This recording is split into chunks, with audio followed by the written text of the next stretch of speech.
Skin tints are one of the easiest products to use to get that effortless second skin finish to your skin, but only if you apply them properly and you pick the right ones. So I'm going to be helping you out today to try and figure out exactly what skin tints work best for you and how to kind of understand what they do and whether it's worth you actually venturing into skin tints. A skin tint is not a foundation. You don't necessarily use it in the same way as a foundation. You can, but there are better ways to get the most out of a skin tint for it to actually do its job properly. When you apply it in the right way, honestly, a skin tint can look incredible on your skin. I'm actually wearing a skin tint right now, although I have a kind of, I would say, medium coverage concealer on with it. I love how I can play around with it to be able to make the most of a base so that I don't look mask-like, but I still have that real skin coming through, but it also like is so good at looking good face to face. So if someone comes close up to me, it doesn't look heavy. If you like this kind of video, please do hit the like button, subscribe to my channel and the bell button. Make sure you hit that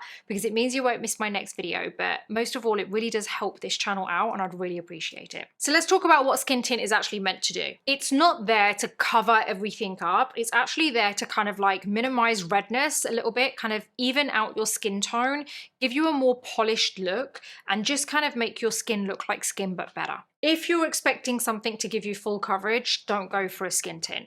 Go for an actual foundation. A skin tint is going to give you a veil of color on your skin. So it's going to be really good at evening out like uneven skin tone, and it's going to be great if you want that very natural finish to your skin. I am actually going to be showing you how to apply it on one side. So I'm going to be removing one side and I'm going to be redoing it so you can see exactly how I actually did create this look, and it's going to look exactly the same as everywhere else.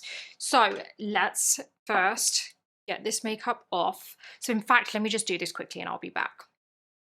And we're back. So I've removed the makeup from this side so you can see my dark circle, you can see my real skin come through. Now, the first thing that I want to explain is that prep is really, really important with a skin tint, as with any kind of base that you use. I would say this makes or breaks your base, having the right prep. So I already have my moisturizer on, I've got a little bit of my eye cream on. That should be your usual skincare that is tailored to your skin type, that works for you. But then you do want to go in with a primer. There's a couple of reasons why I like using a primer. One, for the obvious reason that I've mentioned several times on my channel, is that it creates a barrier between your skincare and your makeup, which I think is really, really important, and it's worked for me for years. The other thing is to create a nice smooth even base, because for a skin tint it's slightly different to a foundation because you've got less coverage, you've got more of your real skin coming through. So you want to kind of perfect your skin as much as possible before heading into skin tint territory. So what we want to do is use something that's going to smooth my skin out and blur out any imperfections.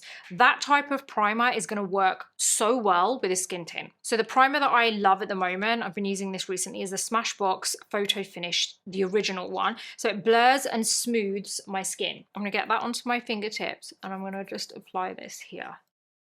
And this like immediately, you can go under the eye area as well, by the way, with this, it just, I don't know if you can see, but immediately blurs it, right? It's so good. I really like the Smashbox brand in general for primers. I think they do some of the best primers.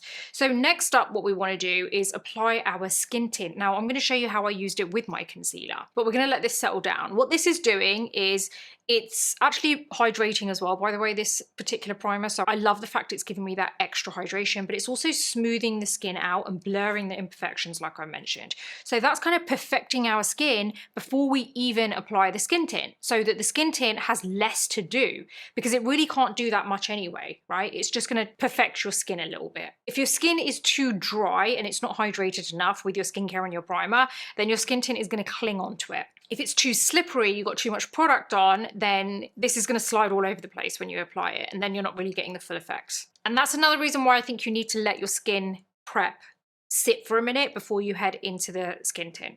So the skin tint that I'm going to be using is my Estee Lauder Futurist Skin Tint Serum. It is actually kind of like extra hydration in here, like it is really infused with extra hydration. It's perfect for mature skin or anyone over 40. But I'm going to apply this to the back of my hand. I need the smallest amount, and the shade that I use is 3W1, and I really love this because it's not actually overly warm either. I feel like it's a really good tone for my skin tone currently when I'm not tanned. So you want to use less than you actually think think you need. With a skin tint, because it's so fluid, you can easily go wrong with applying too much, because it's not like a foundation where it kind of sets in place. It doesn't set as quick as what a foundation would set itself. And I'm talking about minus powder, right? So however quick a foundation would usually self-set without the powder, think even less than that, because a skin tint doesn't really work in the same way. So you're going to just have a whole load of product just sitting there and nowhere to go. Do you see what I mean? So you want to use a good brush to buff it all in. Where's my brush gone? Oh, here it is. BK Beauty 106 brush. We're going to get it really like into the brush first so that there's not a lot of product that ends up on the skin. And now we're going to just buff it on a thin layer. Honestly, not a lot at all. That is all we need, and that's given us a really nice even coverage there. So next up, we want to go in with the concealer. By the way, before we move on to the next step, please do head on over to thebeautybreakfastclub.com. You literally just type that in, thebeautybreakfastclub.com, and you are going to absolutely love it. It's this platform that I've created which has everything to do with beauty, hair, wellness, mindset, style. There's even an over 40 section on there, which I think you're going to love. So you're going to read a lot about perimenopause and all that stuff on there, because that's what I'm currently dealing with. And also, you have a free newsletter that you get if you go for the free version every 5 to 8 days. But then if you go for the paid version, you literally unlock everything. And by the way, it costs the same as getting yourself 1 coffee a month, but it gives you way more than a coffee. That hit lasts way longer. You get to actually read everything on there, and there's a new newsletter every other day. I write everything myself. It's like a deep dive into my mind, right? So it's literally you in my mind. It's got new product releases on there. It's got product reviews that you're going to see there before you see here. It's got tutorials on there, which are kind of step by step. So it's a real kind of like in-depth site. When you watch these videos, you probably rewind a little bit here or there, or like pause and everything to get the right information from me. But on there, you just get to read and do what you want with it, you know, so you're going to love it. And also there is a group chat on there on the paid version, which is on that platform, and you are going to love it. It's a community full of like-minded people who all love the same things as you, and you're going to love it because everyone sends their kind of like selfie in now and again of like their makeup. Everyone's hyping each other up. Like, it's honestly such a vibe. That place is like honestly amazing. You're gonna love it. So head on over there, and you also get to ask me any questions that you want on that group chat, and I will answer them. I'm on there like every week or so, or sometimes every other day. And yeah, I want to see you over there. Heading back into this, I used a brush. You can use a sponge if you want to, but I actually really like using a brush, and there's a couple that I really like, so I just wanted to go through the tools with you quickly. So the BK Beauty 106 brush is a great brush for foundations and skin tints, but I also especially love this. I should have actually used this, but I just immediately went for the BK Beauty because I'm so used to using that. But this is a really good brush for skin tints because it's so soft, and it's just a really great brush. This is the Makeup by Mario F1 brush. I do love this because I feel like you can really kind of get that nice diffused look on your skin, and it's a little bit softer on your skin. So yeah, try that out. You're going to love it. So now what I do here is I use my concealer. Let me put this away because I actually don't need to go back into that skin tint. I use my Tarte Shape Tape. You can use whatever concealer you want. And what I do here is, this is mainly for my under eye circles. Smallest amount, right? Because I don't want to cover up everything that I've done with the skin tint, because that's given me, that's like working on the larger surface area there, right? So now what I do is I just get rid of this area here using my Charlotte Tilbury Hollywood complexion brush. That's it, literally that's all it takes. Then I get my sponge and I spray this with any kind of spray. Currently I'm using my Makeup by Mario Surreal Skin, and I dab it on the back of my hand so that it's not too wet. And then I really focus on keeping this concealer in this area. I don't want to spread it onto the other areas.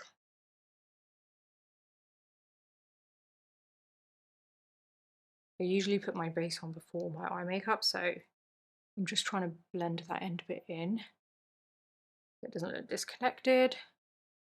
Okay, do you see that? How quick that was?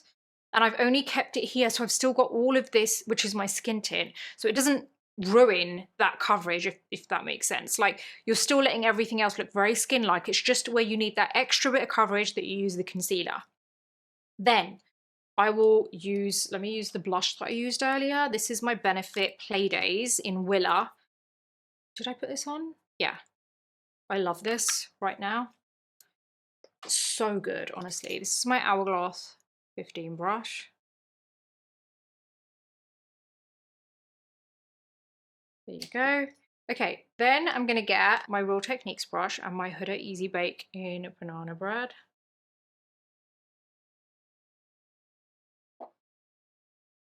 And I just go over wherever I need the powder, which is mainly my under eyes, and then the center here. I don't really go much there. I put my Dior Forever bronzer stick.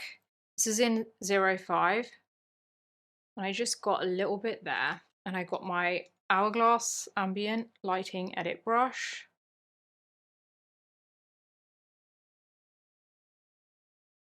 And that's all I did there.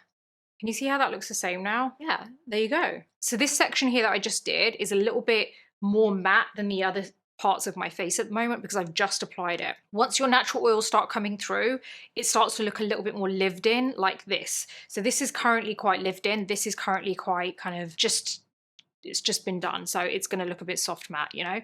So yeah, that's ultimately what I'm going for with the skin tint. Most of it is there to work on the larger surface areas of my face, to be able to just kind of like really make it look like skin but better and not really mask the face. That's what you're going for. Something like this product is to even out your skin tone, help you, give you a little bit of a helping hand with your skin that already maybe is kind of okay, but you just need a bit of a helping hand, or maybe you just don't like heavy makeup, and that's the most it's going to do, right? In terms of coverage, you want to use your concealer if you want a little bit more coverage. But if you want to go for a foundation, you can. But I feel like you're going to get the ultimate skin-like finish with a skin tint. Let me talk you through some of my favorites now in terms of skin tints. One is obviously the one that I used, which is my Futurist by Estee Lauder. It's the Futurist Skin Tint Serum. I love this because it is so hydrating. This is the skin tint I would recommend for anyone who has mature skin, dry skin, or over 40s. This is absolutely amazing. It doesn't slide off. So if you have dry skin, this is going to be a godsend for you. So the color, like I said, is 3W. One that I use, absolutely love this. Honestly, is like a bottle full of hydration. That's what it's like, without it being slippery. And then the next one that I would recommend that I absolutely love is my Armani skin tint. And I love this because I feel like it's a really good, easy skin tint to use for every day. So it's great if you want kind of, I don't think you get much of a fuss with skin tints anyway, but like with the skin tint from Estee Lauder, the Futurist one, it's a dropper. So, you know, you unscrew, you squeeze, you drop, whereas this, it's just literally kind of, let me show you, a pump, and that's it. It's not as hydrating as this, but it is still very hydrating. The other one that I love is the Milk Hydro Grip Gel Tint. My shade at the moment is 8 because I'm not overly tanned. Usually I'm kind of 9, I think. But yeah, I really like this, and it works especially really well with the Milk Hydro Grip. I think it's a really good skin tint that kind of lasts all day. It gives you a very dewy finish. I would say it becomes more dewy as the day goes by. So if you want something like that, I'd go for that. Another skin tint that I love is the Tower 28 Sunny Days. This is a tinted sunscreen. So it actually has SPF 30, which is great. My shade is, I need to like look at this close up because I actually cannot see. What is my shade? Oh, that's it. 40 Runyon, if that's how you say it. But yeah, I really do like this because I love the fact that it has SPF in there. So you're obviously getting your protection, but it actually looks so good on the skin too. So I think you've got everything you need in that. So those are a few of the skin tints that I'm really, really loving at the moment. Honestly, I think it's just about using it in the right way, but I wanted you to understand skin tints really well because I feel like it's something that is really underrated. Not enough people actually use skin tints. I think it's really important to have a good skin tint as well as your normal foundation, because the kind of result that you can get from a skin tint, I think you're not going to be using your foundation as often. So if you find a good skin tint, I think that's going to be your main go-to, and your foundation will then very soon become your special occasion base, so that it's just that base that you go to when you want an evening look. Whereas day to day, I think you'll end up using a skin tint. If you get it right and you try some of the ones that I've mentioned, and you try this technique that I've shown you, you are going to absolutely love it and wonder why you never used skin tints any earlier. That didn't make sense. You're going to wonder why you didn't use skin tints sooner. That's what I was trying to go for there. Bear with me, guys, bear with me. Everyone just needs to bear with me at the moment. So anyway, I'm gonna love you and leave you. I really do hope this has helped you in some way. If you have any questions about skin tints, let me know in the comments. Everything's gonna be listed in my description along with any discount codes that you can use. But also, if you have any ideas of what you wanna see on here, let me know, because I read them. I may not always get to reply, but I read them and I do make a list of videos that you guys are asking for, because I think that that's a much better reply, right? Don't you? Rather than me actually saying hi and writing out a whole load of stuff, how about I actually create a video for you? So why don't you list what you want to see and I'll try doing that video for you. Until then, I hope you have a great day and I'm going to see you on the next video.